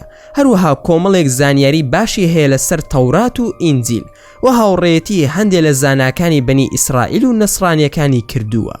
ئومیەی کوڕی سەڵت هەستی کردووە کاتی هاتنی پەیامبەرێکە لەم ماوەیەدا تێدەفکرێ و گۆشە گیر دەبێ. هەندێک جار شعر دەڵێت دەربارەی تەوحید و یەکتاپەرستی. لەو ڕێگەیەوە دەیەوێ پەیامێک بداتە بەر گوێی خەڵک بۆ ئەوی بزانن کاتی هاتنی پەیامبەرێکە، تا ئەگەرێک بدا بە خەڵک کە لەوانەیە خۆی ئەو پەیامبەرە بێت، بەڵام لە ڕاستیدا نور دەڕواتە شوێنێکی دیکە. نوری سروشی خودای پەروەردگار دێ بۆ لای ئەو کەسەی بۆ ئاسوودەبوون و ئارامی خۆی سەردانی ئەشکەوتەکە دەکا. لەگەڵ ئەوەی ئومیەی کوڕی سەڵت چاوەڕوانی ئەوە دەکا ببێ بە پێغەمبەر، بە پێچەوانی پێغەمبەر محەممەد صلی الله علیه وسلم، کە هەر بە خەیاڵیشیان نەهاتووە ڕۆژێک لە ڕۆژان ببێت بە پێغەمبەر، بەڵام ویستی خودای گەورە وا دەبێ کە ئومەیە نابێت بە پێغەمبەر و محەممەد صلی الله علیه وسلم دەبێت بە پێغەمبەر. هەر بۆیە ئومەیە واز دەهێنێت لە بانگەشەی پێغەمبەرایەتی، بەڵام تا ڕادەیەک حەسادەت و بێتاقەتی و بێزاری دڵی دەگرێت لە بەرامبەر پێغەمبەری خودا صلی الله علیه وسلم، بەڵام دەری نابڕێ. ئەم پیاوە تا ساڵی 7 کۆسی لە ژیان دەمێنێ. ئەگەرێک هەبوو ئەگەر شەڕی بەدر ڕووی نەدابا ئومەیە موسڵمان ببوایە. لە شەڕی بەدردا عوتبە و شەیبا کە کوڕی پوری ئومەیە بوون کوژران. هەر لە داخی ئەمە باوەڕ بە ئیسلام ناکات و سەر هەڵدەگرێت و بەرەو یەمەن دەڕوا. لەگەڵ نومەیردا باسی ئەوەمان کرد بەڵگەی پێغەمبەرایەتی پێغەمبەری خوا صلی الله علیه وسلم لە سەرەتاوە چۆن بزانین ئەگەر بێدینێک یان کەسێکی دوور لە دین و ئەقلانی ئەو پرسیارە بکە. گرنگە سەرەتای هاتنی پێغەمبەرایەتی خوا بەڵگەی ئەوەمان نیشان بدا کە بەڵێ ئەوە بەڕاستی پێغەمبەرە صلی الله علیه وسلم، بۆ ئەوی بتوانین بە ئاسانی بانگەوازەکەی بگەێنین بە هەموو کەلێن و کەلەبەرێکدا. پێم وابێ ئەمە خاڵی جەوهەریە. زۆر جار بێدین و مولحیدەکان لەوە دەپرسن کە محەممەد خۆی ئەم قورئانەی نووسیوە، خۆشی بانگەشەی پێغەمبەرایەتی کردووە. نومەیر خۆشت باش دەزانی گەڕۆک و ڕۆژهەڵات ناس و بیریارانی ڕۆژ ئاوا دەمیان نەپاراستووە لەم گومانانە. بۆیە گرینگە ئەو کۆد و شەفرانە بکەینەوە پێکەوە. نومەیر: دەبێت منیش و جەنابیشت و خەڵکانێکی تر ئەوە باش بزانین کە لە کون فەیەکوونێکدا ئەمە ناسێتە مێشکی خەڵکی، پێویستی بەڕوونکردنەوەیە، پێویستە خەڵکی ژیری و هزریان بەکار بهێنن، ڕێک پێچەوانەی جەهلە. کێشەی ئەوانەی بەو شێوەیە قسە لەسەر ڕەسوڵ الله دەکەن صلی الله علیه وسلم ئەوەیە کە جاهیلن نەک ژیر و عاقڵ. ماکوان لەوانەیە ئەوانەی من و تۆ وایان پێ بڵێن خۆیان ئەو دوو تێڕوانینەیان نەبێ، بەڵکو بە مادە و ڕاوەی جەدەلی قسە و باسەکانیان بکەن. نومەیر: باشە وەرە بیکەوە تەماشایەک بکەین و بزانین ئەگەینە کام ئەنجام. ململانەی نێوان حەق و ناحەق لەسەر زەویدا کۆنە و ڕیشەی بە مێژووی مرۆڤایەتیدا داکوتیوە. هەر لەو کاتەوە ئیبلیس بەپێی سونەتێک کە خوا لەسەر ئەم زەویەدا لە مەڕ دوژمنایەتی حەق و ناحەق دایناوە، لە ڕەحمەت و بەزەی خودداوە دەرنرا، ئیتر کەوتە پیلانگێڕان و لادانی مرۆڤ لە ڕێی ڕاست. سوێندی خوار بەدەسەڵات و عیزەتی پەروەردگار کە گەژ مرۆڤەکان گومڕا بکات و بەرەو هەڵدێر و ملشکانی یەکجارەکیان بەرێ. بەڵام خۆ مرۆڤەکان هەموو یەک سروش نین، خۆ ئەو ناتوانێ هەمویان لە خشتە بەرێ. هەرچەندە زۆرینەی خەڵکی شوێنی هەوا و ئارەزۆکانی خۆیان دەکەون و گوێ لە مشتی شەیتانن، بەڵام لە ناویاندا سینێکی پاک و بێگەرد هەیە کە بڕیاری بەندایەتیان بۆ خوددا داوە و هەمیشە دوژمنن بە ناحەق و دۆستی حەقن. شەیتانیش هەستی بەمە کردووە کە هەموو بەندەکانی پێ هەڵناخەڵەتێ، بەڵکو تەنها ئەوانی پێ لە خشتە ئەبرێت و ئەبنە قوتابی دڵسۆزی کە بێمەبەست و بێوردبوونەوە شوێنی نەخشەکانی ئەکەون و بەردەوام لە خزمەت ئارەزۆکانی خۆیاندان. بۆیە کۆمەڵێکی زیا کردەوە و کردێنە حیزب و بەشی خۆی، بەڵام ئەوانەی کە بە دڵسۆزی و لێبڕانەوە بەندایەتی بۆ خوای گەورە دەکەن و ژیانیان تەرخان کردووە لە پێناوی تێگەیشتن و بەرگری لە حەق و ڕاستی کە لە گوێڕایاڵی و مڵکەزبوونیاندا بۆ بەرنامەی خوا بەدیان کردووە، دەسەڵاتی بەسەریاندا نییە. واتە مەگەر بەندە چاک و دڵسۆزەکانی تۆ نەبێ ئەی پەروەردگار، من نەتوانم لە خشتەیان بەرم. ئەمە قسەی شەیتانە. داناترین و ژیرترینی مرۆڤەکان ئەو کەسانە بوون کە خوای گەورە ئەرکی گەیاندنی بەرنامە و پەیامەکەی خۆی پێسپاردوون، ئەوانش کە پێغەمبەرانن سەلامی خۆیان لێبێ. لەناو هەرگەل و نەتەوە و تیرۆ هۆزێکدا خوایەکێکی لە خۆیان هەڵبژاردووە تاوەکو ڕێی ڕاستیان بۆ ڕوون بکاتەوە، لە ڕێی چەوت و نالەبەریش دووریان بخاتەوە، بەختەوەری دنیا و دوا ڕۆژیان پێ ئاشنا بکە. لەوەتی مرۆڤ لەم سەرزەویەدا ئەژی، بەرنامەی خوای گەورە هەماهەنگی بووە و لەگەڵی داژیاوە، هەر لە ئادەمەوە کە یەکەم پێغەمبەری ئەم سەرزەویە بوو تاوەکو ئێستا و داهاتوش. هیچ گەل و نەتەوەیەک نەبووە خوا پێغەمبەری بۆ نەناردبێت. بەڵام ئایا مرۆڤەکان هەموو گوێڕایاڵی بەرنامەی خوان و بە پەیامی پێغەمبەران ڕازین؟ ئایا هەمویان دەتوانن کە هەوا و ئارەزوو بیر و بینشی خۆیان پاماڵ و بخەنە ژێر ڕکێفی پێغەمبەران؟ ماکوان جا ئەمە پەیوەندی بە باسەکەمانەوە چییە؟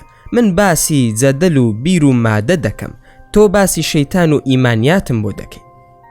نومەیر: من نازانم بۆ ئەوەندە پەلەید لە تێگەیشتن. لە ڕاستیدا نەوەی تۆ و دوای تۆش لە ڕێگەی تەکنەلۆژیاوە کە بە خێراترین کات زانیاریتان دەست دەکەوێ، فێری ئەوەی کردوون کە ئەم تەکنەلۆژیایە کە وەک لە فە و پاروێک ئامادەکراوە ئەوەی ویستان بێتە بەردەستان. آخر هەموو زانستێک بەو شێوەیە نییە، بەڵکو پێویستی بە لێوردبوونەوە و ژیری هەیە. جا ئەم جارە کە ڕوونم کردەوە پەلەمە کە تا دەگەیتە ئەنجام. قسەکانم پێمە بڕە، خۆ من و تۆ دیبەید ناکەین، بەڵکو دەمەوێت فێرت بکەم جەوهەرەکە چییە کە دەمانەوێت باسی بکەین. ماکوان زۆر ببوورە ئیتر وا ناکەم، تۆ لەسەر حەقی و ڕاست کرد. نومەیر: دانان بە هەڵەدا گەورەیە، دەگوێ بگرە مادام. مێژووی پێغەمبەران لەگەڵ گەل و نەتەوەکانیان بەڵگەی ئەوەن کە بەشێک لە مرۆڤ هەمیشە ویستویانە پاساوی جۆرا و جۆر بێننەوە تاوەکو لە بەرپرسیارەتی ڕابکەن.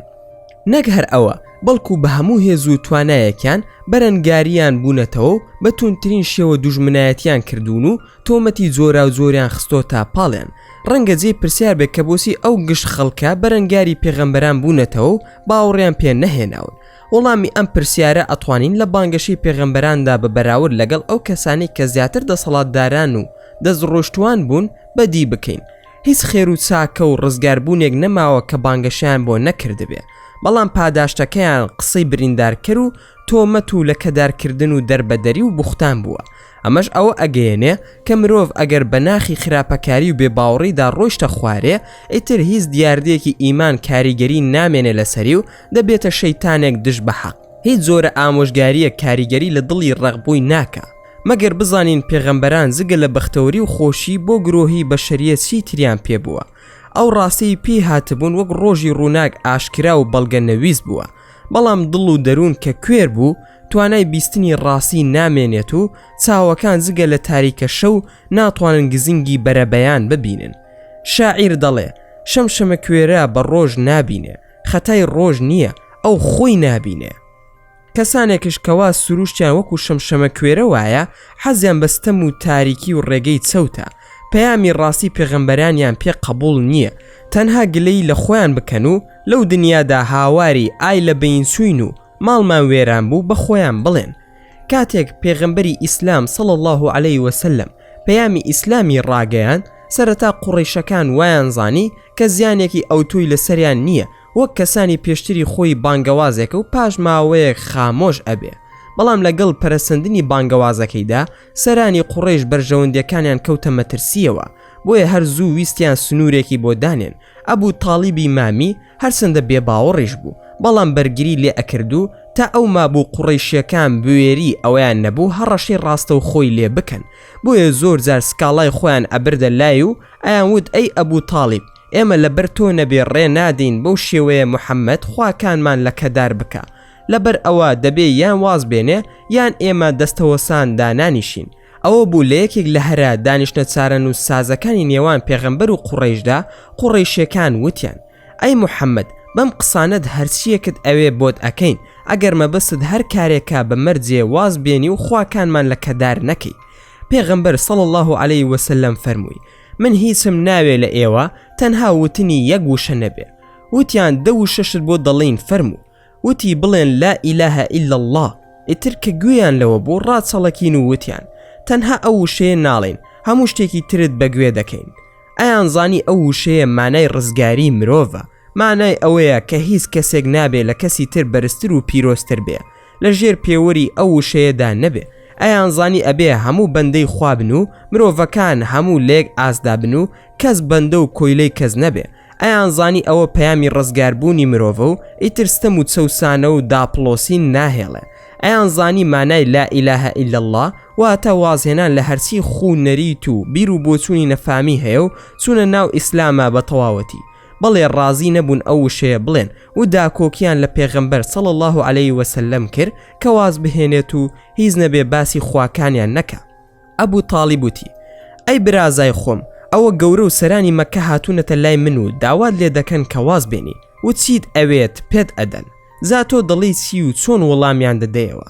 پێغەمبەر صلی الله علیه وسلم ڕووی کردە مامەی و فەرمووی سوێن بەخوا ئەی مامە، ئەگەر خۆر بخەنە لای ڕاستم و مانگیش بخەنە لای چەپم تاواز لەم کارە بێنم وازی لێ ناهێنم، یان خوددا سەری ئەخات و یان لە پێناویدا تێدا ئەچم. ئای لە دڵێکی چەند بەهێز و دڵنیا و پڕمتمانەوە. ئەم وڵامە درا بەگوێی بێ باوەڕاندا و وەک چەخماغا دای لەسەر دڵیان و تووشی لەرزی کردن. بەڵێ ئیتر لەو کاتەوە سەرانی بێباوەڕی کەوتنە هەڵبەستنی تۆمەت و بوختان، هیچ شتێک نەمایەوە لە ئازاری دەرونی و لاشەی بەسەریاندا نەدەن و لە کەداری نەکەن، ئەگەڕان تاوەکو بچووکترین تۆمەت و ناتەواوی بدۆزنەوە، بەڵام دەسەوەسان هیچیان پێ نەدەکرا. ناسار شتانێکیان ئەوت کە خۆشیان باوەڕیان پێی نەبوو، پێیان ئەوت محەممەد شێتە، بەڵام باش ئەیان زانی کە هیچ کەسێک لە مەکەدا بە ئەندازەی ئەو ژیر و هۆشمەند نییە. دەیان وت جادوگەرە، بەڵام جادوگەرەکان هەموو ناسراو بوون و کەسێک کە دوور بوو بێت لە جادوگەری لە ژیانیدا پێغەمبەر بووە صلی الله علیه وسلم. دەیان وت درۆزنە، بەڵام هەر لە سەر دەمی پێش پێغەمبەرایەتیشدا بە ڕازگۆ و دەست پاک بەناوبانگ بوو، تەنانەت لە کاتێکدا کە سەرسەختترین دوژمنی بوون. ئەگەر ئەمانەتێک یان پارچە شتێکی بە نرخیان هەبوایە دایان هێنایە لای ئەو، چونکە لە کەسی دیکە بە ئەندازەی ئەو ئەمین نەبوون.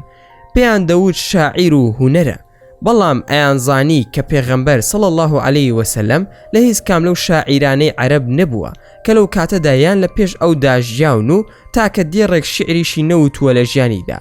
پیان ئەود ئەم قورئانەی لە شانامە و ئەفسانەکانی کۆنەوە وەریگرتووە، بەڵام ئەوان کە ڕەوان بێشترین کەسانی سەردەمی خۆیان بوون و گاڵتەیان بە ئەفسانەکان دەهات دەسەوەسان بوون لەوەی کە تاکە سوورەتێکی وەکو ئەو ئەفسانەیە بهێنن کە ئەیاندایە پاڵ پێغەمبەر صلی الله عليه وسلم.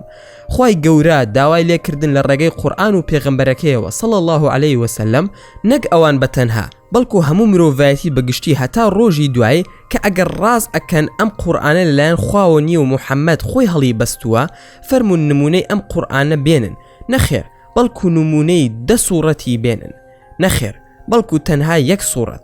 ئەو بۆ 1400 ساڵ ئەچێت ئەم تەحەدای قورئان بەردەوامە و کەسێک لەوانەی باوەڕیان پێی نییە نەیانتوانی بەرپەرچی بدەنەوە.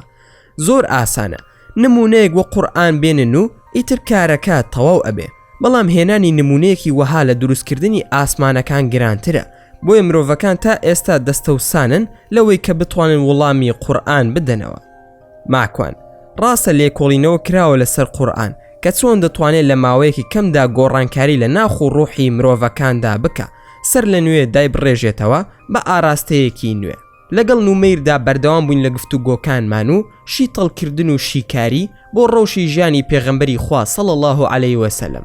لە پرس و گۆڕینەوەی دید و تێڕوانینی ئەوەدا بووین چۆن پێغەمبەری خودا صلی الله عليه وسلم بیری لەوە کردوتەوە تەشریف بەرێت بۆ شاری مەدینە.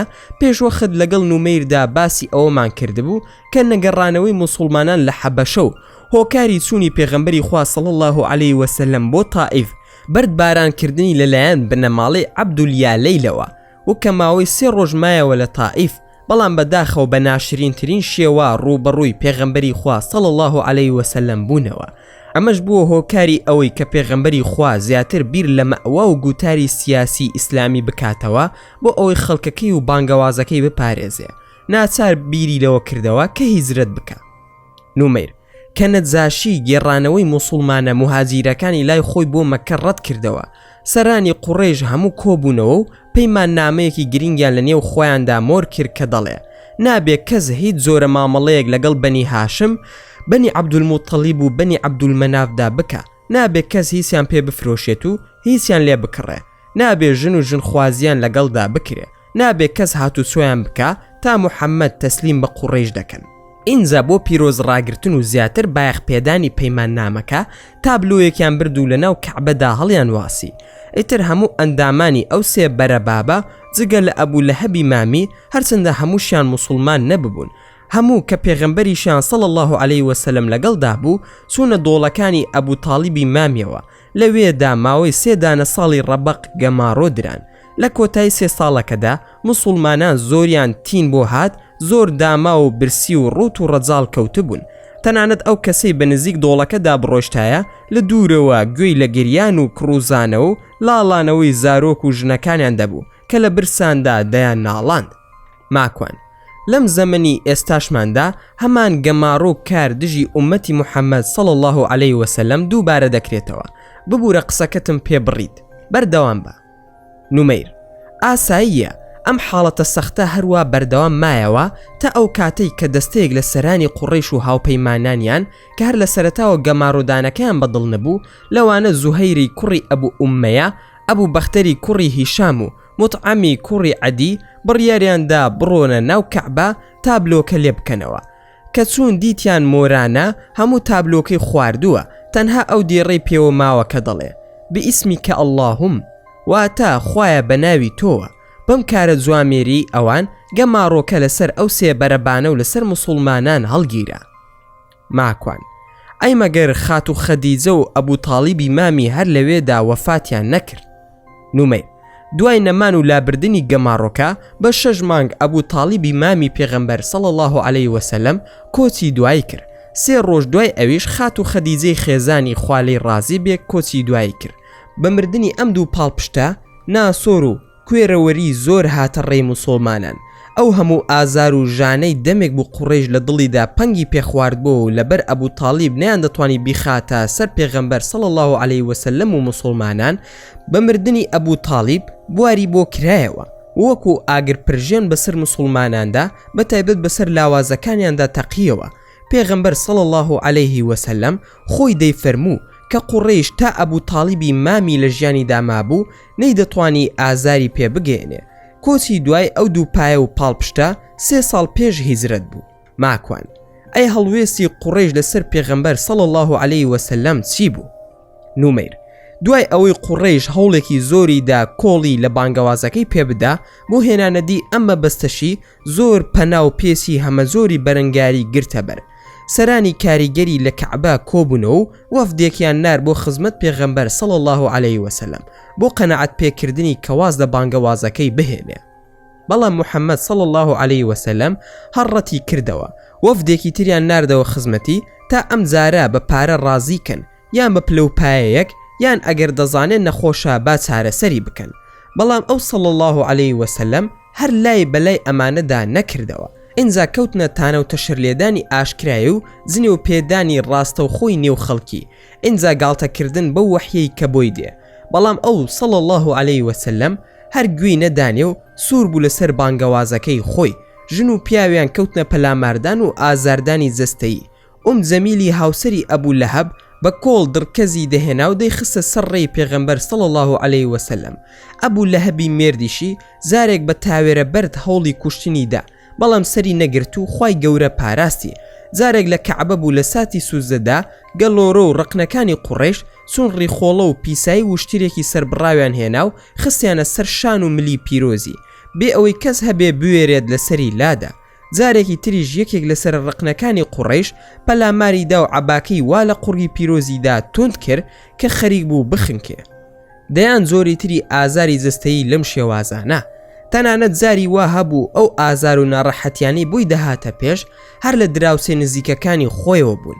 بەڵام محەممەد صلی الله علیه وسلم کە هەر ئارام و نەفس درێژ بوو دڕک و داڵ و پیساییەکەی سەرڕێی لادەبرد و لەوە زیاتری نەدەفەرموو. ئەرێ ئەی تیرەی بەنو عەبدومەناف، ئەمە کەی دراوسەیەتیە؟ ماکوان ئەی چوونی بۆ تائیف چۆن بوو؟ نومەیر دوای ئەوەی ئەو نووسینە و گرێبەندەکەیان بۆ ئابلوقا خستنە سەر بەنی هاشم و بەنی متەڵیب هەڵواسرا بوو هەڵوەشاندەوە، خەدیجە ڕەزامەندی خوای لێبێ کۆچی دوای کرد و ئەبوو تاڵیبیش کۆچی دوای کرد کە نێوانیان 3 ڕۆژ بوو. خەم و ناخۆشی و بەڵا لەسەر پێغەمبەری خوا صلی الله علیه وسلم زیادی کرد. ئازاردان تەشەنەی کرد لەلایەن کەسە هیچ و خراپەکانی قەومەکەی. پێغەمبەری خوا صلی الله علیه وسلم ڕۆژ بۆ تائیف بۆ ئەوەی لە خۆی بگرن و سەری بخەن لە بەرامبەر قەومەکەی. بانگەوازی خەڵکی تائیفی کرد بۆ ئەوەی ئیمان بێنن، بەڵام وەڵامیان نەدایەوە و ئیمانیان نەهێنا و وەڵامی هیچ داواکاریەکی پێغەمبەری خوایان نەدایەوە صلی الله علیه وسلم. زۆر ئازاریاندا. خەڵکی تائیف بە منداڵ و گەورە و کۆیلە و ژن و پیاو پێغەمبەری خوا صلی الله علیه وسلمیان بەردباران کرد. تەنانەت لەسەری تاپەی پێغەمبەری خوا صلی الله علیه وسلم هەر هەبووی بە خوێن بوو. ئەوەندەی خەڵکی تائیف پێغەمبەری خۆیان ئازاردا، خەڵکی مەکە ئەوەندە ئازاریان نەدابوو. بۆیش گەڕایەوە بۆ مەکە، هاتە پاڵ موتعەمی کوڕی عەدی کە هەڵوێستی زۆر جوانی هەبوو. دەستێکی باڵای هەبوو لە هەڵوەشانەوەی ئابلوقەی سەر بەنی هاشم و بەنی متەڵیب. پێغەمبەری خوا صلی الله علیه وسلم بانگەوازی خەڵکی ئەکرد بۆ ئەوەی ئیمان بێنن. توفەیلی کوڕی عەمر دەوسی موسڵمان بوو. پێغەمبەری خوا صلی الله علیه وسلم دوعای بۆ کرد خوای گەورە بیکا بە نیشانەیەک لە نیشانەکانی خۆی. ئەوەش بوو دەموچاوی توفەیل زۆر ڕووناک بوو و نوری خستە دەموچاوی، بۆیش پێی ئەڵێن خاوەن ڕووناکی. ئەویش بانگەوازی کرد لە نێو قەومەکەی. هەندێکیان موسڵمان بوون و دوای لە نێو قەومەکەی نیشتەجێ بوو. ئەو کاتا پێغەمبەری خوا صلی الله علیه وسلم فەتحی خەیبەری کرد. هاتن بۆ ئەوێ قەومەکەی نزیکەی 80 ماڵ ئەبوون. ماکوان ئەی پەیمانی عەقەبات چی بوو؟ ڕاستە دەڵێن پێغەمبەری خوا صلی الله علیه وسلم پێش ئەوەی بڕوا بۆ مەدینە بڕوات بۆ عێراق گوتاری سیاسی و ئەو کاتەی چی بوو بۆ خەڵکی و بۆچی دەیویست مەوا و پەناگا پەیدا بکا بۆ دەوڵەت بوون یاخود بۆ پاراستن؟ ئایا ئەمانە هۆکار بوون چی لە پشتی بیرکردنەوە لە کۆز بوو؟ نومەیر بە دڵنیاییەوە بۆ دروستکردنی دەوڵەت بوو. ئەوە تا کاتێک کە لە ساڵی حەزدا لەگەڵ ئەبوبەکری هاوڕێیدا دەگەڕێن بەسەر گەل و هۆزەکاندا کە هاتوون بۆ حەج، لەناو ئەو تیر و هۆزانە گەلی بەنی شەیبان لە عێراقەوە هاتبوون. ئەیان دۆزنەوە بۆ قسەکردن لەگەڵیاندا و پێغەمبەری خوا صلی الله علیه وسلم داوایان لێ دەکا کە پاڵپشتی بکەن لە زەنگی عەرەب و عەجەم. ماکوان ئەی وەڵامی ئەوان چی بوو؟ نومەیر ڕازی نەبوون چونکە دەیانزانی پێغەمبەری خوا صلی الله علیه وسلم بانگەوازەکەی تەوحیدە، ئەمەش دەبێتە هۆکاری ئازادی خەڵکی. بۆیە کاتێک پێغەمبەری خوا صلی الله علیه وسلم ویستی تەشریف بەرێت بۆ عێراق بۆ ناو بەنی شەیبان، یەکەم گوتاری سیاسی پێغەمبەر خۆی ئاشکرا کرد بۆ سەرانی ئەوان بریتی بوو لە ئازادی بۆ مرۆڤەکان. موسەنای کوڕی حارسی شەیبانی خوێندنەوەی بۆ گوتاری سیاسی پێغەمبەر بریتی بوو لەوەی وەڵامی داوە: ئەمەی کە تۆ هێناوتە ئەی موحەممەد، هەرچی مەلیکەکانە ڕقیان لێیە بە هۆکاری ئەوەی هەڵگیرانی ئەم ئاینە تەنها سەر بۆ یەک خوا نەویکەن، سەر بۆ کەسی تر نەوی ناکەن. گوتارە سیاسیەکەی پێغەمبەر صلی الله علیه وسلم مەبەستی ئەوە بوو لە مەودووە مرۆڤەکان ئازادن، بەندایەتی بۆ مرۆڤەکان ناکەن و دەبنە بەندەی خوای متعال. قسەکەی پێغەمبەریان بەدڵە، بەڵام دەڵێن ئێمە دەتپارێزین لە عەرەب، بەس ناتوانین بتپارێزین لە فارس و پاشاکەی کە کیسرایە، چونکە ئەمان کەمی نەبوون لە ژێر سایەی دەوڵەتی فارسدا بوون، نەیان دەتوانی هیچ کارێک بکەن چونکە ئەوان زۆری نەبوون. بۆیە موسەنا و قەعقاع بە ئاشکرا وتیان ئێمە لە دەست عەرەب ئەتوانین بتپارێزین، بەڵام لە عەجەم ناتوانین و توانای کیسرامان نییە. ماکوان ئەی دوای دانوستانەکەیان گەیشتنە کوێ؟ نومەیر: هیچ، پێغەمبەری خوا صلی الله علیه وسلم فەرمووی سوپاسان دەکەم کە ڕازگۆ بوون، بەڵام ئەم بەوە ساز دەبێتەوە کە تۆ بتانی هەرچی هەیە وەکو خۆی بیخەیتە پێش چاوی خەڵک. پێغەمبەری خوا صلی الله علیه وسلم ئەفەرمێت: هیچ کەسێک ناتوانێت دینی خوددا سەر بخا مەگەر لە هەموو لایەکەوە نەبێ، هەموو چەمک و تێزەکان وەکو خۆی پیادا نەکە. ئیتر پێغەمبەری خوا صلی الله علیه وسلم هەڵسا لەگەڵیاندا و پێی فەرموون: ڕۆژێک دێ کە ئێوە عەرشی کیسرا دەڕوخێنن بە پێکەنینەوە. ئەوانیش وتیان ئەو کاتە هات هەمومان لەگەڵت دەبین. ئەمەش موعجیزەیەکی ترە. هەر ئەم سەرکردە سیاسی و سەربازیانە بوون دەوڵەتی فارسیان ڕووخان. ماکوان کەواتە ئەوەمان بۆ دەردەکەوێ لێرەدا کەسێکی مسلمان ناتوانێت بڵێ من ئەمەوێت تەنها ئاینی ئیسلامی پیرۆز بە قەڵەم و نووسین و گۆڤار و ڕۆژنامە سەر بخەم، یاخود کەسێکی تر نایەت بڵێ من بە جیهاد و کلاشینکۆف و شۆڕش سەری بخەم. کەسێکی تر بڵێ تەنها بە ئیسلاح و چاکسازی و قسەکردن لە ناو خەڵکو و تێکەڵبوون لەگەڵ جەماوەر و هەروەها. ئەمانە هەر هەمووی جوانن و پێکەوە ئەگونجێ کە ببێتە ڕێخستنێکی تەواو، هەتا بتوانرێ گوتاری سیاسی پێ بەکار بهێنرێ یاخود لەسەر ئەم بنەمایە گوتاری سیاسی دروست بکرێ. بەڵام پرسیار ئەوەیە کە ئەوان سەرەتا باسەکەی پێغەمبەریان پێ باش بوو، بۆ قبوڵیان نەکرد؟ یان پێغەمبەری خوا صلی الله علیه وسلم بۆ قبوڵی نەکرد لە دەست قوڕیش ڕزگاری بێ؟ نومەیر: ڕاستە، بۆم باس کردی پێغەمبەری خوا صلی الله علیه وسلم کاتێک تەشریف دەبا بۆ ناو تیرە و هۆزەکانی عێراق لەگەڵ موسەنای کوڕی حارس دەکەونە گفتوگۆ. موسەنای کوڕی حارس دەڵێت ئێمە لەگەڵ کیسرا پەیوەندیەکمان هەیە کە نابێ لە ژێر سیاسەت و سیستەم و ڕژێمەکەی بچێتە دەرەوە، ناشبێ هیچ کەس لە سیستەم و ڕژێمەکەی کیسرا ئەحد و پەیمان بشکێنێ. لێرەدا محەدیثات بیدعی داهێنراوە کە ئەم سیستەم و ڕژێم و فەرمان ڕەوایە دێت بەو مانایی کە ئێستا هەیە و گرینگە هەموو لایەکمان هەست بەوە بکەین کە پێغەمبەری خوا صلی الله علیه وسلم ئەفەرموێ: هەر شتێ، هەر سیستەم و دەسەڵاتێک مەبەست پێی تەنها لە مەولودی پێغەمبەر صلی الله علیه وسلم کۆ نابێتەوە. تەنها لە شتێک وەکو سەڵاواتدان کە بڵێن ئەمە محەدەثات و بدعەیە. بدعە و محەدەثات ئەم گوتاری سیاسیەیە کە هەر کەسێک لە دەسەڵات و سیستەمێکی تردا بیەوێ ئەو سیستەم و دەسەڵاتە بهێڵێتەوە. ئەمە گوتاری ئیسلامی نییە، بەڵکو بەما پێغەمبەر صلی الله علیه وسلم دەری دەکاتە دەرەوە. ماکوان کەواتە گوتاری سیاسی ئیسلامی بریتیە لە ئازادکردنی مرۆڤەکان ئەگەرچی دیندار یاخود بێدین بن لە ناو چوارچێوەی ئەم ئیسلامە کۆ ببێتەوە. ئازادی بۆ فراهەم دێنێت جگە لەوەی سەر بە هەر ڕێکخرا و لایەنێک بێ کە لە خێتابی سیاسیەکە کۆ ببێتەوە ئازاد دەبێ. ڕژێمی موسڵمان تەوحیدە، سیستەمی دەسەڵاتی ئیسلامیە، گۆڕینی هاتنەوە کای ئیسلام لە ڕووی ئابووری و سیاسی و کۆمەڵایەتی و ڕۆشنبیری و هەتا دوایی لە هەموو ڕەهەندەکانی ژیانەوە ئەمە پێی دەوترێت گوتاری سیاسی و بە کورتی پێکهات لە ئوسوڵی سێشت: قورئان و سونەت و خولەفای ڕاشدین. نومەیر تا ڕادەیەک وایە گوتاری سیاسی ئیسلامی چییە؟ بریتیە لە ئازادکردنی مرۆڤ لەو هەموو کۆت و پەیوەندانەی کە بووی دەئەنرێت لە هەموو ڕەهەندەکانی ژیان، واتە لە ڕووی ئابووری و ڕامیاری و فکری لە هەموو فەرهەنگەکانی دیکەی ژیاندا. مرۆڤ تیایدا ئازاد بێ و واز لە بەندایەتی هەموو شتێک بهێنێ تا کەسێکی یەکتاپەرستی لێ دەربچێ. ئەمەش پرۆژەی گوتاری سیاسی ئیسلامیە کە دەکەوێتە بەردەم خەڵکی. ئەم شەڕی کە لە ئەم ئیسلامە هاتۆتە خوارێ گوتاری سیاسیەکەی بەرامبەر هەموو پاشا و دەسەڵاتدارەکانە کە ئەیانەوێ خەڵکێک پێ بگێنن و عیبادەتی ئەوان نەکەن. بۆی عومەری کوڕی خەتاب خوا لێی ڕازی بێ لە باسی گوتاری سیاسی دەسەڵاتی خلافەتی خۆیدا ئەیەوێ بیگەینێ بە عەمری کوڕی عاز لە میسر کە گوتاری سیاسی لە دەوڵەتی ئیسلامیدا ئەوەیە دەڵێت لە چ کاتێکەوە ئێوە خەڵکانێک دەکەن بە کۆیلە و بەندەی خۆتان لە کاتێکدا کە لە دایکیانەوە بە ئازادی لە دایک دەبن. سەیری ئەم گوتارە سیاسیە جوانانە بکەن کە ئیسلام بەکاریان دەهێنێ بەرامبەر بە هەموو جیهان. لە سەدەی ڕابردوودا لە دەستوری ئەمریکادا نووسراوە مرۆڤ بە ئازادی لە دایک بووە. لێرەدا وتەیەکی ڕەبیعە کوڕی عامر کە چوو لەگەڵ ڕۆستەمدا کەوتنە قسەکردن و وتیان دەزانین کە دەوڵەتی ئیسلامیان هەیە بەڵام گوتاری سیاسی ئیسلام چییە؟ بەم شێوەیە باسی گوتاری سیاسی دەکات و دەفەرموێ خوای گەورە ناردوینی بۆ ئەوەی خەڵکی لە کۆیلایەتی خەڵکی ترەوە دەربهێنین بۆ بەندایەتی خوای متعال لە زەبر و زەنگی ئاینەکانی دەستگرتی مرۆڤ بۆ دادپەروەری ئیسلام لە بچووکی ئەم دنیایەوە بەرەو ژیانێکی خۆشی ئەم دنیا و پاشان ڕۆژی دوایی. ڕۆستەم یەکێکە لەو کەسانێک کە سیستەم و دەسەڵاتێکی کیسرای دروست کردووە کە پێغەمبەری خوا صلی الله علیه وسلم ئەفەرمێت پێشتر ئومەتەکەتان لەژێر سایه فارس و ڕۆما بوو کە ئەمەش فەرمودەی پێغەمبەر بووە لە سەحیحی بوخاریدا هاتووە.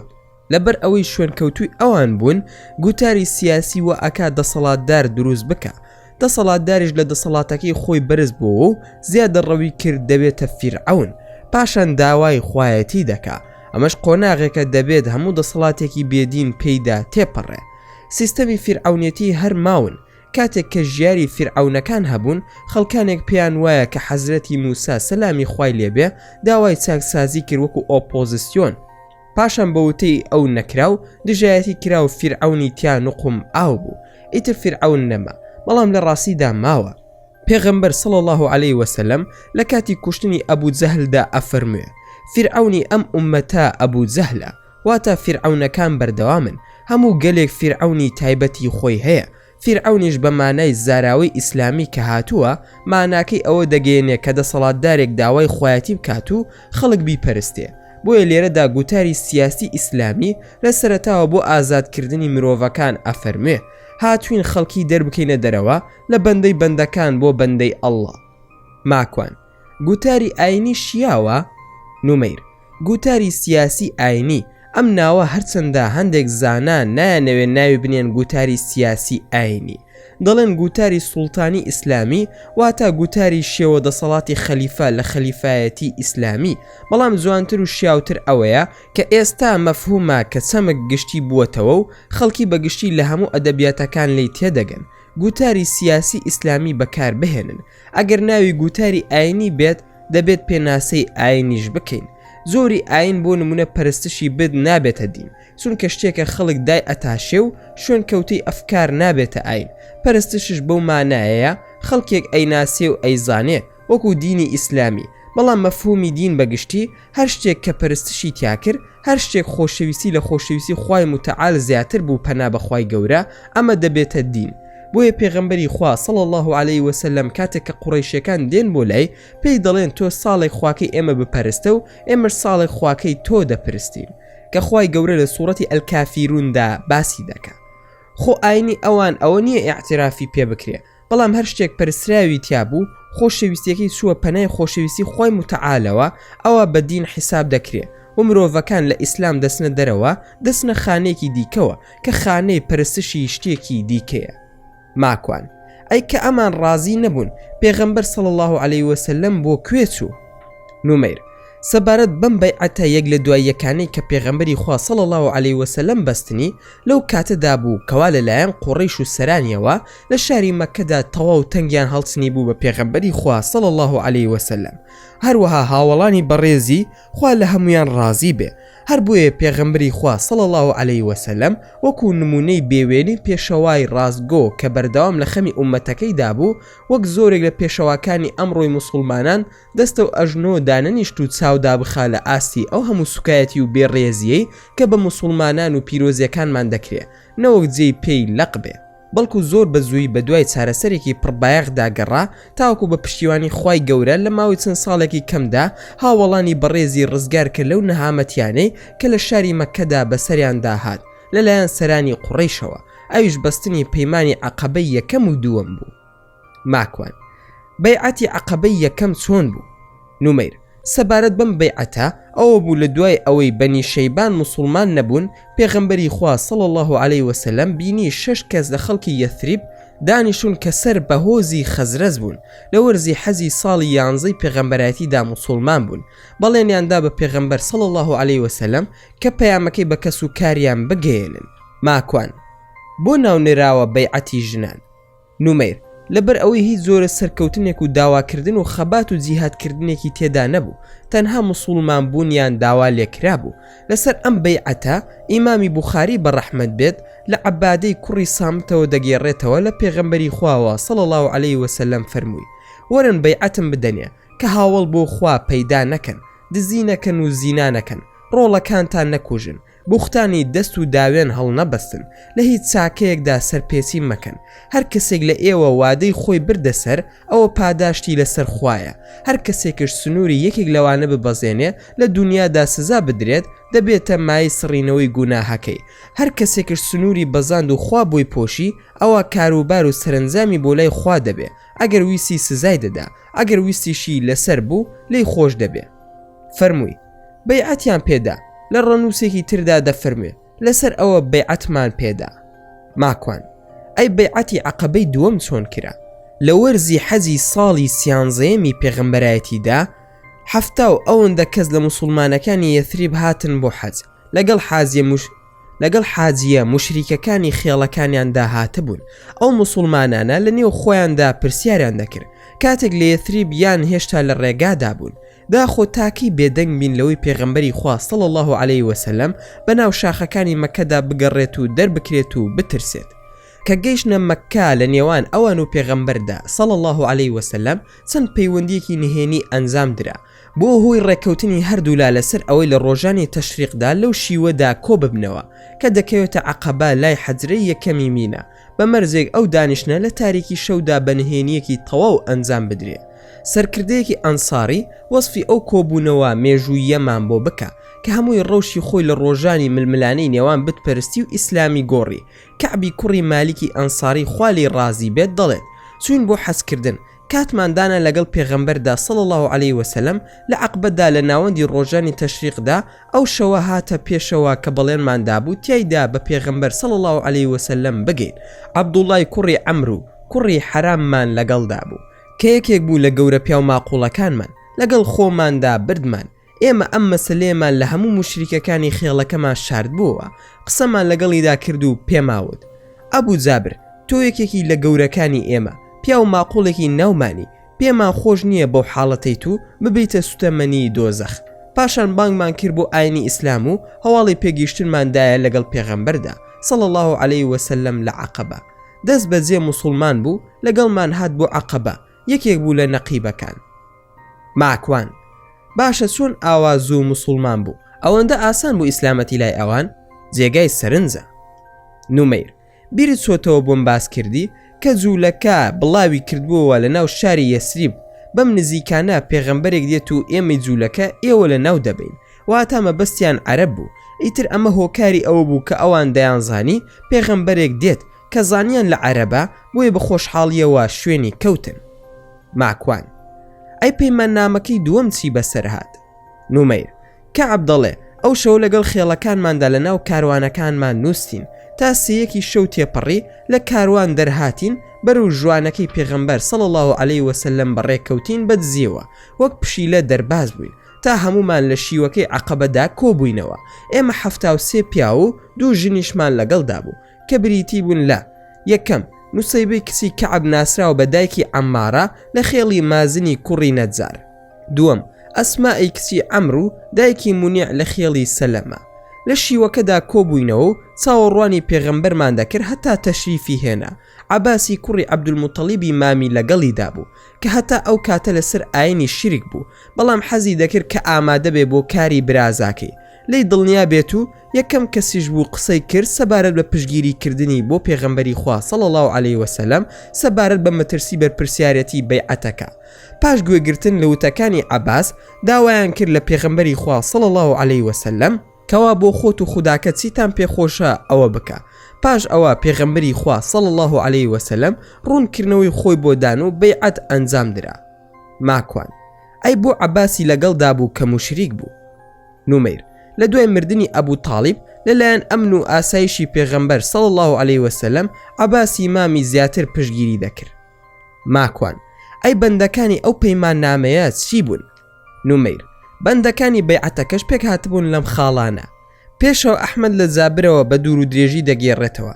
جابر دەڵێ وتمان ئەی پێغەمبەری خوا صلی الله علیه وسلم لەسەر چی بەیعەتت پێ بدەین؟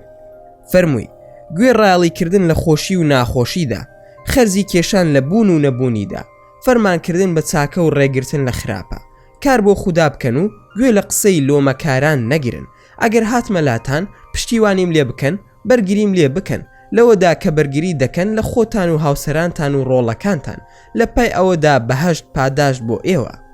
لە گێڕانەوەی کەعەبدا کە ئیبن ئیسحاق دەگێڕێتەوە لە بەندەی کۆتاییدا کەعەب دەڵێت پێغەمبەری خوا صلی الله علیه وسلم قسەی کرد، قورئانی دەخوێندەوە و بانگەشەی کرد بۆ لای خوا، خەڵکی هاندا بۆ ئیسلامەتی. پاشان فەرمووی لەسەر ئەوە بەیعەتتان لەگەڵ دەبەستم کە بەرگریم بکەن لەوەدا بەرگری لە ماڵ و منداڵی خۆتان دەکەن. دەست بەجێ بەڕائی کوڕی مەعرور دەستی هێناوتی بەڵێ سوێن بەوەی تۆی ناردووە بە حەق کە تۆی بەڕاستی کردووە بە پێغەمبەر صلی الله علیه وسلم، بەرگری لێ دەکەین وەک چۆن بەرگری لە خۆمان دەکەین. ئەی پێغەمبەر صلی الله علیه وسلم بەیعەتمان لەگەڵ ببەستە، سوێن بە خودا ئێمە پشتا و پشت کوڕانی جەنگ و شەڕ بووین. ئەبوو هەیسەمی کوڕی تەیهان قسەکەی بە بەڕا بڕێ و وتی ئەی پێغەمبەری خوا صلی الله علیه وسلم لە نێوان ئێمە و جوولەکەدا بڵێن نامەیەک هەیە، ئەگەر ئەوان پچڕاندیان ئێمەش لەگەڵ تۆدا دەبین، ئایا وازمان لێ ناهێنیت و بگەڕیتەوە بۆ ناو خزمەکانت؟